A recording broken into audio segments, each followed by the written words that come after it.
Today I thought it would be cool to go over the 5 myths that auto traders, coaches, gurus, brokers, whatever you name it, tell you. How this video will help you figure out some things you've been told wrong, or sometimes break out of these things that people say you should do but you don't have to do in trading. So we'll dive right in.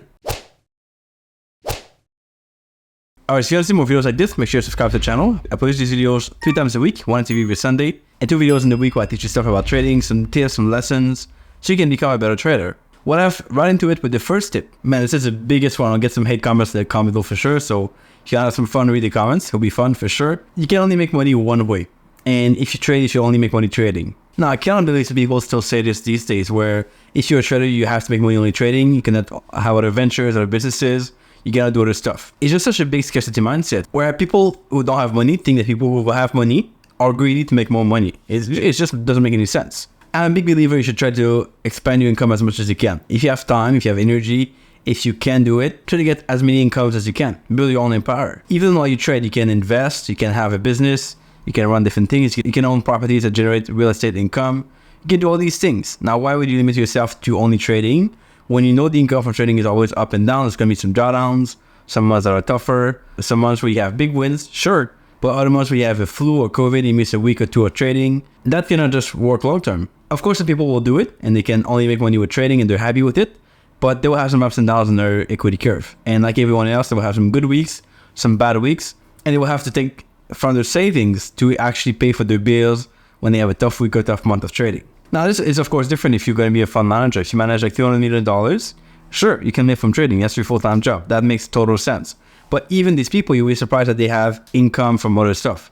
They invest, they maybe participate, like they might be a board member of some organization somewhere, they might do other stuff because they want to boost up their income. They're not just there to make money one way.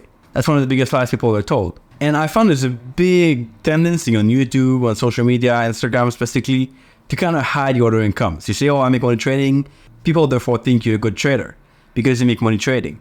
Now, I'm not hiding that I have a business behind this. I teach people how to trade. I have employees that help me to do that. And they're on the payroll every month. So I gotta make money with that business no matter what. But I pride myself on having good stuff that actually produces results for traders. And that's one way I make money. Trading is a different way. That business is another way. I got some investing for mostly long-term I do also. And I plan to invest in real estate pretty soon. All these things combined help me to have buffer for the tough months in trading, but also build my own empire. I don't want to be relying on trading all the time and like having to show up every day to place trades. It's cool, so I do it because I love it. But I don't want to be a slave to the computer all the time. Again, most people will hide this online. They'll say, oh, I just trade. I'm a full-time trader. But actually, they coach people, they sell memberships. They do a bunch of stuff to try to get incomes and cover up the fact that they're not actually good traders. I'm going to tell you, I have some good returns in my trading some months. Other months it's not that good and it's more average. Other months I'm clearly losing money that month. And I got to have some buffer for that. That's just part of life. But if you fall for that myth and if you got link below, it's going to be fun. We'll have a quick chat. I'm happy to kind of dispel the myth on that, but it's kind of how it works. I've not seen many good traders all the time who make money only from trading. There are some of them, but most of them, 90% have other things on the side. And the other 10%, they don't want to coach you or teach you. The introverts who like to make money trading only, and that's their thing. They stay at home all day, play trades, and they're happy with it. But I would hate to live that way. Okay, myth number 2 is trading requires as much time as a full-time job. And it's just a funny one because I get comments here on YouTube, people saying, oh, how come you do videos? Yeah, you should be trading all the time. You should be placing trades. You're not a trader, you're just a marketer or YouTuber and whatever. And it's just funny because people expect that trading will take you as much time as a full-time job. Well, if that's going to be that way, I don't want to trade. I would never become a trader. If I have to replace a full-time job with a full-time trading job, that makes no sense to me. I want to be having as much freedom and flexibility as I can. Therefore, I also limit myself. I don't day trade 8 hours a day. I don't stand at the charts all the time to like watch my trades, manage them. Trading is cool because you can set it up the way you want. You can have as little time as you want or as much time as you want on the charts. That depends, of course, on your personality and what you want to do with your trading. I know guys who trade the weekly charts and they're happy with it. Take a trade or two a week, takes them 5 minutes a week, and they're done with it. It's more like, of course, investing, like long-term stuff, but it'll work for them. I know people who trade the daily chart, 10 minutes a day, and they're happy with it. Of course, they might take a bit more time on the weekend to plan their charts, do the review, look at their journals, that kind of stuff, but they're still able to do it in less time than a full-time job.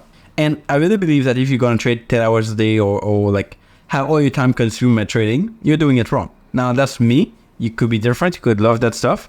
But for me, I don't want to be there at the charts all the time and working 10 hours a day for my trading income. Myth number 3, this is a good one that, oh man, there's a new better strategy out there.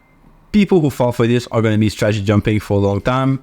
And it's funny because you always think that the guy who invented the new strategy online that you see, the new trend, is a genius and it's amazing and the results are good.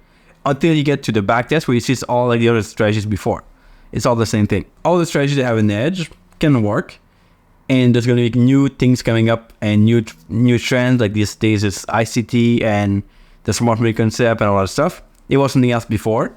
Now, you could fall for these trends. You could jump your strategy and learn a new thing that came up. Or you could stick to what you know works. You could become the master at what you know works for you and not fall for these new shiny objects and these new strategies people come up with.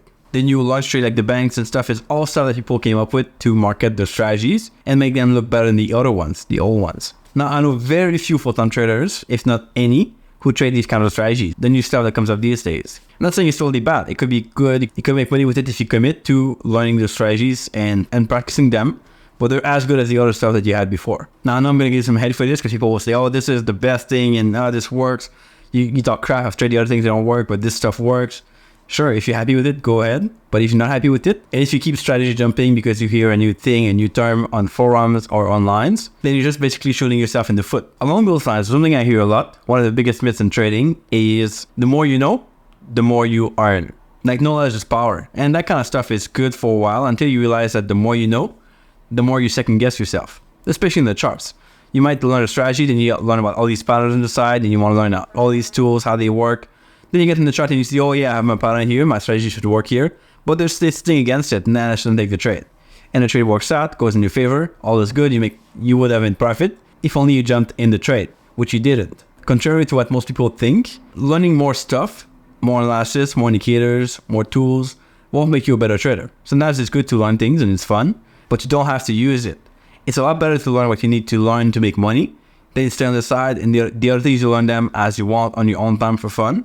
Not for trying to master all and learning all to make more money. That stuff doesn't work well. I've seen guys who are so good with their analysis, they can almost predict the moves. They're so good, they can spot all these trend lines, all these things, and they get to trade and they skip some trades, they kind of second guess themselves again, or they cannot even manage their trades well when they're in the trade. How good is that? You might know a lot of stuff, but if you cannot make money with it, what's the point? So think about this. Alright man, I'm gonna hit the last myth here for this video because it's stuff that people say that I just can't believe it. One of the number one negative comment I got in my channel is those who can't do, teach. Man, this is fun. It's such a scarcity mindset. You want to learn trading for someone else, and if that person doesn't teach, how are you going to learn trading? Like, who are you going to go to learn? Now, I'm not saying this is a good thing, but take, for example, athletes. You think the guys who coach athletes are athletes themselves? Usually not. They're not athletes. I'm not saying this translates well to trading because you need to be trading a little bit that thing to at least coach people and have them to not make mistakes and kind of become better traders. But why can't you do both? Why can't you learn to trade well, and then teach at the same time? Why can't you do both? It's like people who say, oh, if you write a book on trading, it's because you're a bad trader and you cannot trade. Why does it have to be that way? Can't you do two things at the same time? Can't you spend 10 years mastering trading, then write a book about it? Why can't you do both? It makes no sense. So it's more like a scarcity mindset of you gotta do only one thing, and that one thing should take all your time, consume all your energy and stuff.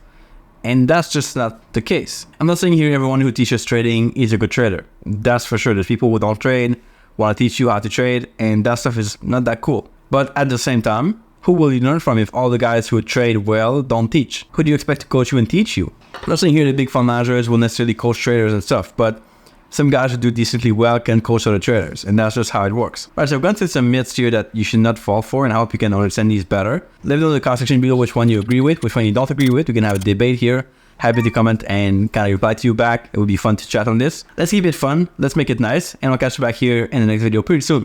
Ciao.